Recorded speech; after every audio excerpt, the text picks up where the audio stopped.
Vou trazer uma outra troca de mensagens e aí já passo para o Consta, nesse trecho também que foi obtido com exclusividade pela Oeste, nessa troca de mensagens entre integrantes do gabinete do ministro Moraes, mostram que em 17 de novembro de 2022, o advogado Renato Ribeiro de Almeida comunicou o então chefe da Unidade Especial de Combate à Desinformação do TSE, Eduardo Talhaferro, que participaria do programa Linha de Frente da Jovem Pan News, transmitido naquele mesmo dia. Abre aspas. Vão atacar o ministro Alexandre de Moraes e a Justiça Eleitoral. Fecho aspas para o Ribeiro de Almeida, numa mensagem que foi enviada a Eduardo Talhaferro. Ele disse ainda, me colocaram nessa mesa, vou fazer a defesa do ministro. Peço que vocês do TSE acompanhem, por favor. Depois de receber os recados, o Talhaferro levou, então, o assunto a esse grupo de WhatsApp em que constavam ali os assessores do ministro Moraes. Ele disse o seguinte, seria bom informar o ministro, ele pergunta, recebi desse advogado o WhatsApp, agora fecho aspas para o Talhaferro. Na sequência, o Ribeiro de Almeida vazou a pauta do programa a Eduardo Talhaferro, que imediatamente repassou o conteúdo a esse grupo de WhatsApp. Consta, a gente exibe aí na tela exatamente as pautas ou os assuntos que seriam comentados naquele programa específico no qual participou o advogado Renato Ribeiro de Almeida, que teria feito ali a passagem, né, o compartilhamento de todos esses assuntos com o Eduardo Talhaferro ainda em 2022, novembro de 2022. Pois é, essa é a época que o Talhaferro era, pelo visto, um golpista, coisa que ele está sendo acusado agora, né? Atentava contra o Estado democrático. Né? Hoje ele está arrependido e entregando os velhos comparsas e, por isso, sendo perseguido de forma implacável como está sendo perseguido. Essas mensagens mostram que ele era parte da turma golpista de verdade.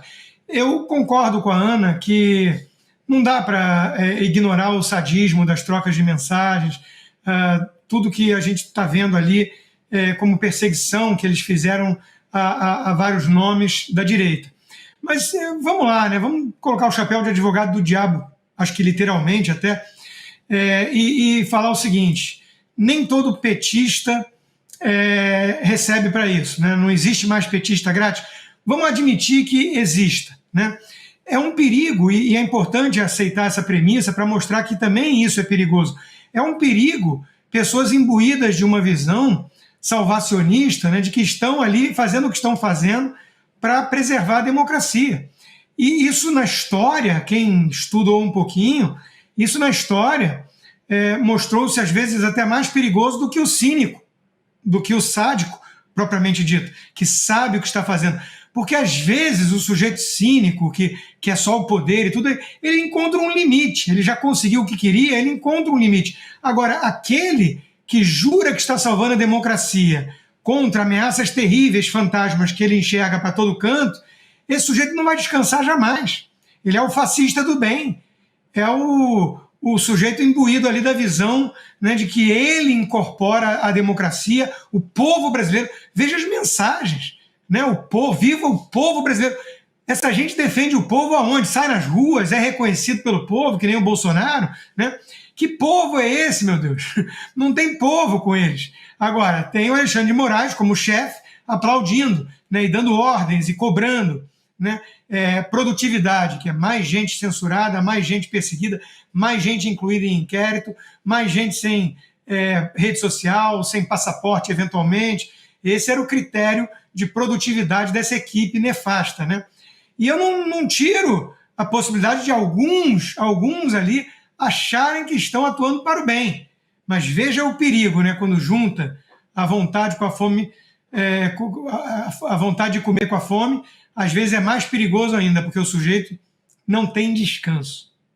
Augusto, você que está na estrada há bastante tempo, a Oeste está fazendo a sua parte como veículo de comunicação, dando publicidade, transparência, enfim, divulgando toda essa troca de mensagens desse gabinete aí paralelo do ministro Alexandre de Moraes. Agora, muita gente aqui no chat perguntando o que vai acontecer a partir da divulgação, né, dessa polícia política que funcionava nesse gabinete ali entre o TSE e o Supremo Tribunal Federal a mando do ministro Moraes. É o que me espanta, Paula. Eu nunca vi um escândalo desse porte, não se transformar na manchete diária de todos os órgãos de comunicação, em qualquer país. Só nos países não vazam, não aparecem em países com regimes totalitários. O que é mais uma evidência de que o Brasil está sob a ditadura do judiciário. Veja bem, está exilado quem vazou o crime, as provas do crime. E só a Oeste publica tudo. Os outros interromperam a publicação. Os jornais, e quando acontecia com um escândalo desse tamanho, a gente entrava divulgado em primeira mão, com exclusividade por outro órgão, a gente entrava atrás. Aliás, um caso clássico é o do Watergate. Sim. Porque quem deu a gente destaca muito o furo e a cobertura, que foi impecável, do Washington Post. Mas o New York Times noticiava todo dia na primeira página os desdobramentos do caso. Porque isso transcende essa história de furo, a história de outro jornal. Nunca fui atrás desse troço aí, nunca permiti. Se você atribui, né, debita aí na conta, acredita na conta do outro jornal o furo que deu e vai tentar descobrir mais coisas. O New York Times descobriu muita coisa do caso Watergate. Aqui, eles fingem que não podem copiar, por quê? Porque nós está à disposição de vocês todos. É que eles querem tratar como normal uma história que é, resumidamente, a seguinte. Um juiz agiu fora da lei, ilegalmente, transformou-se num caso de polícia que dá cadeia. Qualquer juiz que faça isso tem que ir para a cadeia. É crime. O que tá fugindo da polícia é quem denunciou. Ele também tem a sua parte, tem as suas contas a ajustar com a justiça, né?